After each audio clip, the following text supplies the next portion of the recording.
Britain, nor could anybody else, because of what that would provoke. So is it just some kind of slightly more tepid training mission in reality? What's the basis on international law? What's the remit? And why couldn't the UN be involved?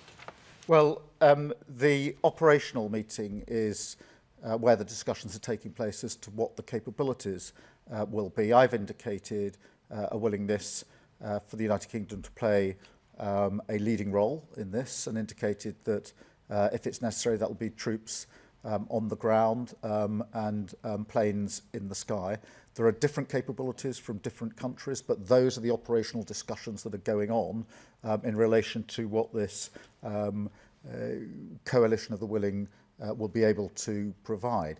But obviously, we've got to get a deal first, so there's the pressure that needs to be put on to Russia to get around the table, to get the deal. Then there's a question of a ceasefire for a possible short period, and then the lasting peace that we need to see. But if there's going to be lasting peace, there's going to have to be security arrangements. I've been clear and unwavering about this, because we know from history, recent history, that a deal without security arrangements is not something which Putin respects.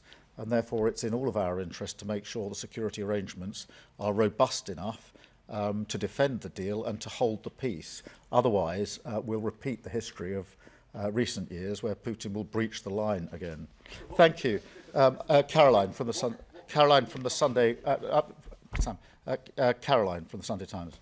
Prime Minister, the Russian leader has said his nation needed guarantees before it would consider the 30-day ceasefire, and later urged Ukrainian troops in the Kursk region to surrender. Given the obvious advantage to Putin of a delay, what are the pressures that you can now use to bring Russia to the table? You've talked in your statement about sanctions. Are you now willing to seize those frozen Russian assets?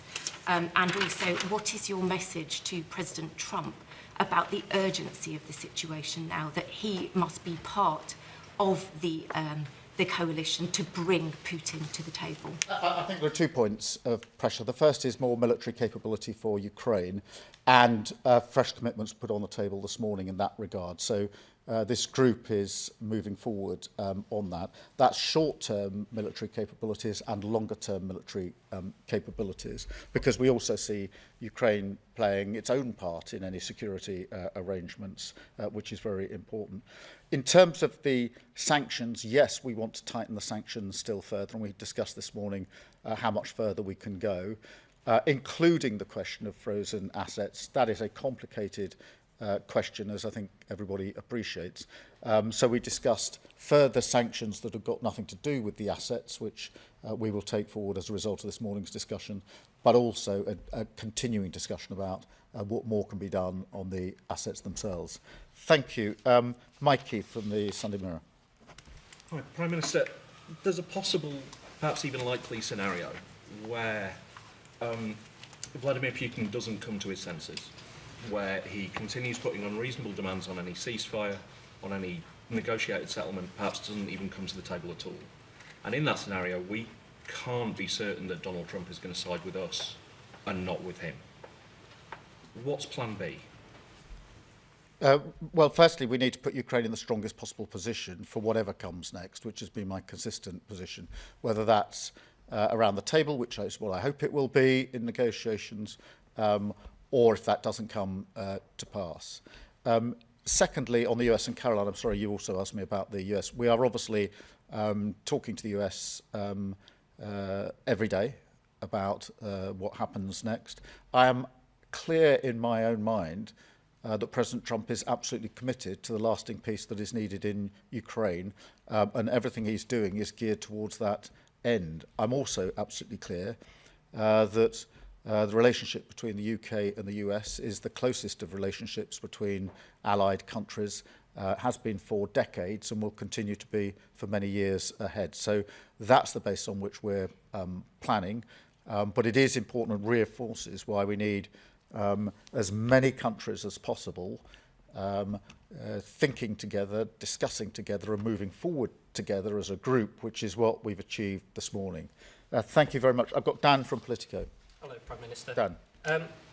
Former White House advisor Fiona Hill, who's working on your Defence Review believes that there's going to be a proliferation of countries seeking to obtain nuclear weapons as a result of the combination of what President Putin is doing and the fact that they think that they can no longer rely on the US to come to their aid. So, do you believe that's going to happen? What do you think you can do to prevent it? And if I may, given PIP benefit is not linked to work, how do you square making PIP harder to claim with your stated aim of getting people into work? On the question of nuclear weapons, obviously our position is that we will do everything we can to prevent any increase in the availability of nuclear weapons. That's been a very clear and consistent position of this government and, to be fair, of previous governments in the United Kingdom. So that remains our position. Look, on welfare, I've made the principles clear enough. We need to support those who need support and to protect them, but at the same time we need to make sure that we support and protect those who need to and are able to get into work, which the current arrangements don't, I don't think, adequately do, and that's why it's important that we make the case for reforming welfare, which is what we're doing. And I've got Anna from the Mail on Sunday. So the examples of pressure you've given, Prime Minister, are things that the UK has done before and to date, and they don't seem to be working considering the Kremlin's response.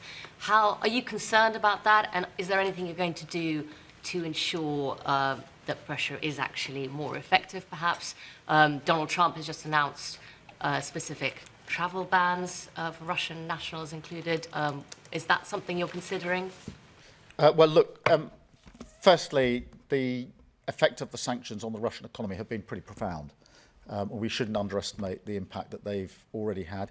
And by doubling down and increasing the sanctions, that will cause even more pressure and pain on the Russians, in combination with what President Trump is indicating would be the consequences as he sees it and the action that he proposes to take. So that's quite a combination. On the question of Putin's position of yes, but we need to move that. But just as I stood here in London 2 weeks ago saying we need to move forward, we need to make progress, so I say it again, I don't accept that things are frozen as they are today and that no party can now be moved forward. I don't accept that for a minute. I think that if we apply pressure, we show collective resolve and some clear-eyed leadership on this, we can move this forward to get the parties round the table for negotiations. And what then needs to come out of that is the just and lasting peace that everybody wants, not least the Ukrainians, and which is very important to the defence and security of Europe, and very important to the United Kingdom, because the impact of what happens in Europe always washes up on our shores, and it's already impacted us quite profoundly in the last 3 years. And that's why I think it's always important to appreciate that what's happening internationally is having a huge impact on us domestically. Thank you very much indeed. Thank you.